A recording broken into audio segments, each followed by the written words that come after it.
Arc produce होगा, और वो जो आर्क प्रोड्यूस हुआ है बेटा, वो आर्क जो हीट ट्रांसफर करेगा चार्ज को बाय कन्वेक्शन और रेडिएशन मोड से करेगा। इंपॉर्टेंट है, ये क्वेश्चन पूछ लिया जाता है, ठीक है, तो इसे प्लीज अपने माइंड में रखिएगा। दूसरी बात, कन्वेक्शन और रेडिएशन क्या होता है, अगर आप नए हैं, नहीं पढ़ा तो मैंने पहले वीडियो में बहुत डिटेल में बताया, ठीक गाइस। तो मूव ऑन करते हैं आगे। इस फर्नेस का एक और नाम है rocking arc furnace. Okay guys, क्यों? क्योंकि इसकी जो इलेक्ट्रोड्स हैं वो हॉरिजॉन्टल प्लेट के पैरेलल में है। देखिए ये हमारी अगर हॉरिजॉन्टल एक्सेस है तो इसके पैरेलल में ये दो इलेक्ट्रोड्स हैं। इसे रॉकिंग आर्क फर्नेस भी हम कहते हैं। It is used for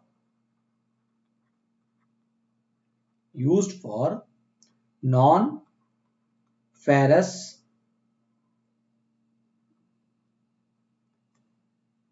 metals, ठीक है, नॉन फेरस मेटल। तो प्लीज गाइस मैं इसे ब्लैक कलर से अंडरलाइन करता हूं, नॉन फेरस मेटल। तो अगर आपसे पूछे इनडायरेक्ट आर्क फर्नेस का यूज हम क्यों करते हैं, तो आप बोलेंगे sir it is used for non ferrous metal, यानी आयरन फाउंड्रीज में इसका इस्तेमाल होता है।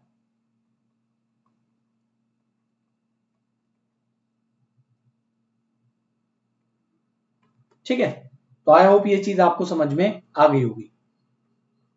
इसका एप्लीकेशन तो मैं बता चुका हूं कहां पे। इसके एडवांटेज के बारे में बात कर लेते हैं। गाइस प्लीज शेयर जरूर कीजिएगा वीडियो को, जितना ज्यादा हो सकता है उतना शेयर कीजिए, मुझे काफी अच्छा लगेगा और काफी मुझे लगेगा कि आप मुझे सपोर्ट कर रहे हैं, ठीक है। आप पूरी क्रिएट्रिक्स टीम, मुझे नहीं पूरी क्रिएट्रिक्स टीम के एफर्ट को सपोर्ट कर रहे हैं, क्योंकि इसमें मैं अकेला ही नहीं हूं, सारा का सारा पूरी टीम है हमारी। एडवांटेज,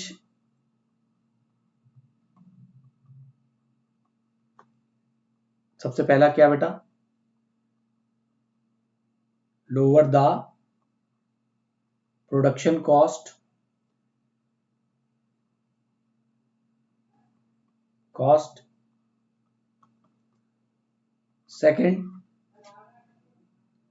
सेकंड है बेटा metal loss are low, and third है हमारा flexible in operation. So guys one thing that I want to tell you, मैं आपको बताना चाहूंगा, एडवांटेजेस को याद रखने की नो नीड, बट फिर भी अगर आप मान लीजिए फाइनल सेमेस्टर में उस सब्जेक्ट को पढ़ रहे हैं, टाइम नहीं है, तो मैंने ये इसलिए एक्सप्लेन कर दिए हैं। कभी कभार हो सकता है कि क्वेश्चन पूछ ले, लेकिन ये इंपॉर्टेंट अभी तक नहीं है, आगे हो सकता है, ठीक है। Disadvantage,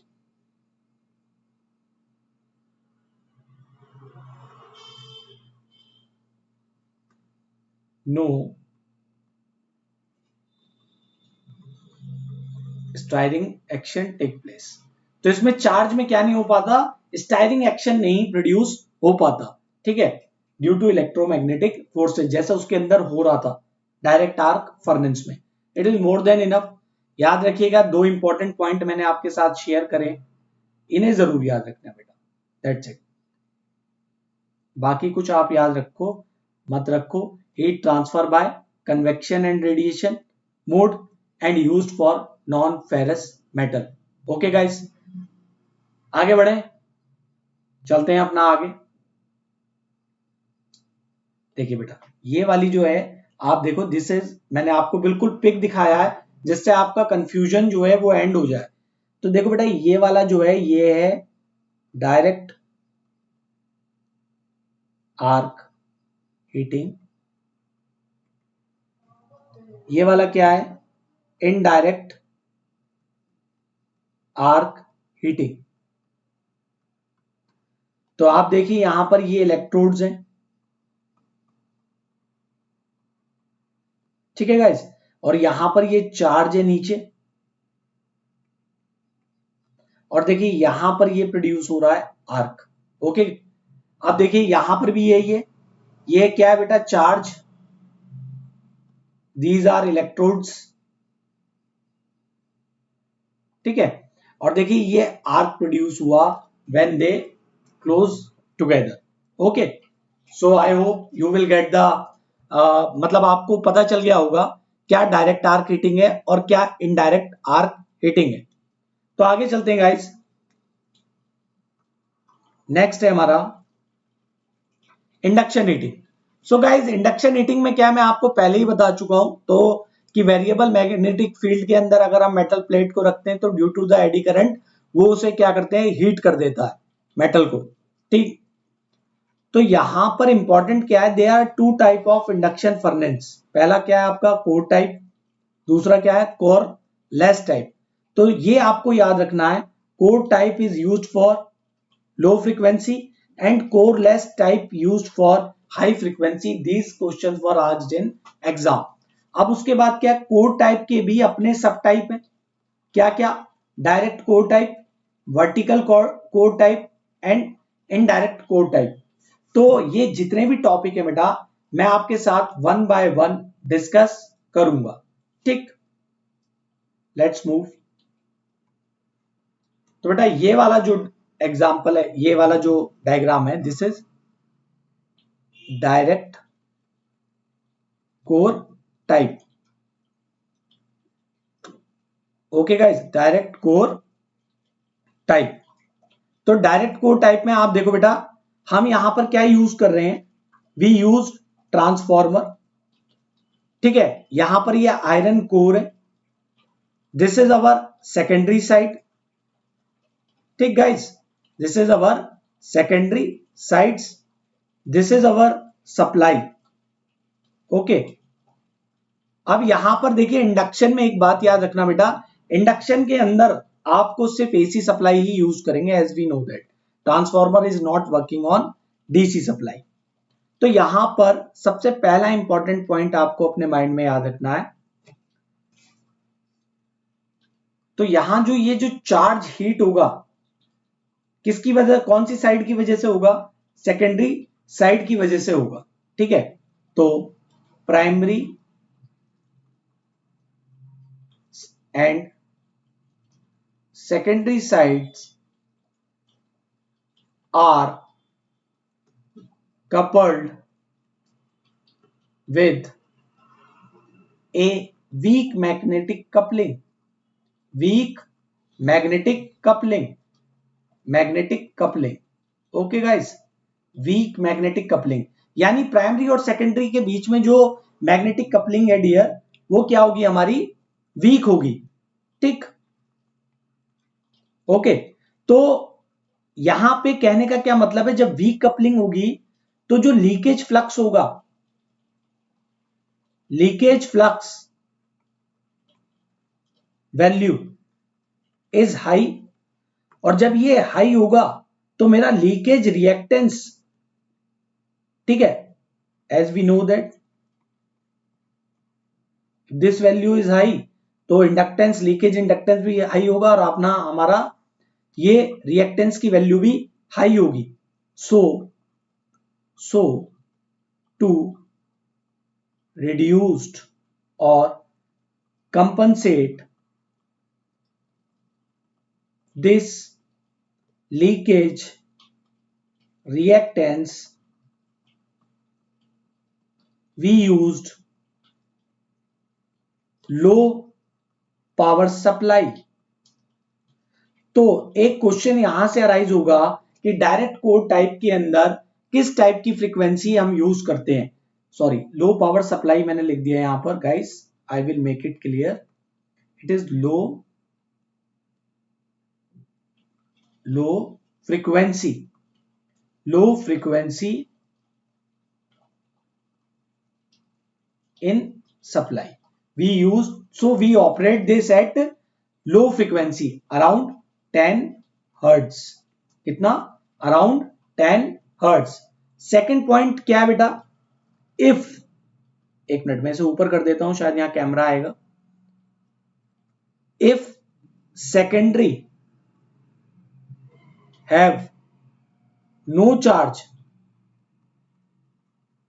so no induction heating take place. Induction heating take place. Okay guys, now you will get the exact scenario. अगर यहां पर बेटा चार्ज नहीं होगा तो ये जो सेकेंडरी है it will behave as open circuit, तो यहां पर कोई भी हीटिंग नहीं होगी। तो इस डायरेक्ट कोर टाइप हीटिंग में यहां पर चार्ज होना सेकेंडरी में बहुत जरूरी है, तभी हमारा क्या होगा, जो इंडक्शन हीटिंग है वो टेक प्लेस हो पाएगी। ठीक गाइज, दूसरी बात क्या है इंपॉर्टेंट, आप इसे माइंड में रखिएगा कि करंट डेंसिटी अगर 500 एम्पियर पर सेंटीमीटर स्क्वायर होगी तो इलेक्ट्रोमैग्नेटिक फोर्सेस क्या होंगी, इलेक्ट्रोमैग्नेटिक फोर्सेस आर हाई। ठीक, तो इनकी वजह से क्या होता है बेटा, एक पिंच इफेक्ट प्रोड्यूस होता है। कौन सा effect, pinch effect. Pinch effect का मतलब क्या होता है कि मेटल के अंदर, मेटल में वॉइड या एयर बबल प्रोड्यूस होना। क्या होना, मेटल में जो हम चार्ज बना रहे हैं तो उससे जो मतलब पहले पिघलेगा उसके बाद हमारा क्या होगा, मेटल बनेगा, तो उसके अंदर क्या होगा, वॉइड्स हो जाएंगे, एयर बबल आ जाएंगे, तो इसी को पिंच इफेक्ट कहते हैं। और ये क्यों होता है, जब करंट डेंसिटी हाई होगी। तो इसे रिड्यूस करने के लिए हम क्या करेंगे, pinch effect depend on frequency, pinch effect directly proportional to frequency. If we use low frequency, then the effect of pinch effect is low. तो प्लीज गाइस इसे माइंड में रखना याद, ये क्वेश्चन फ्रेम आउट होता है एग्जाम में। ठीक है, तो आपसे अगर पूछा जाएगा तो आप इसे ये आंसर देंगे कि हम लो फ्रीक्वेंसी का यूज करते हैं। ठीक, क्यों, क्योंकि हम वहां पर लीकेज रिएक्टेंस को भी कंपनसेट करते हैं और पिंच इफेक्ट को भी कंपनसेट करते हैं। सो विदाउट वेस्टिंग टाइम आगे बढ़ते हैं।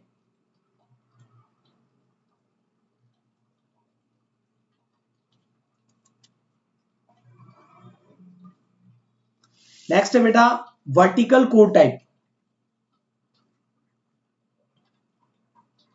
Vertical core type heating, vertical core type heating. ठीक है गाइस, वर्टिकल कोर टाइप, तो इसे क्या कहते हैं, एजेक्स। इसका एक और नाम भी है बेटा, एजेक्स,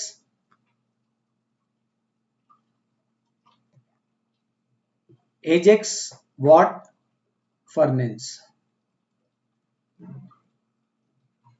ठीक, सो इंपॉर्टेंट क्या बेटा इसके अंदर, अभी तक जो आपने पूरा प्रोसेस देखा वो पूरा का पूरा क्या था, हॉरिजेंटल था।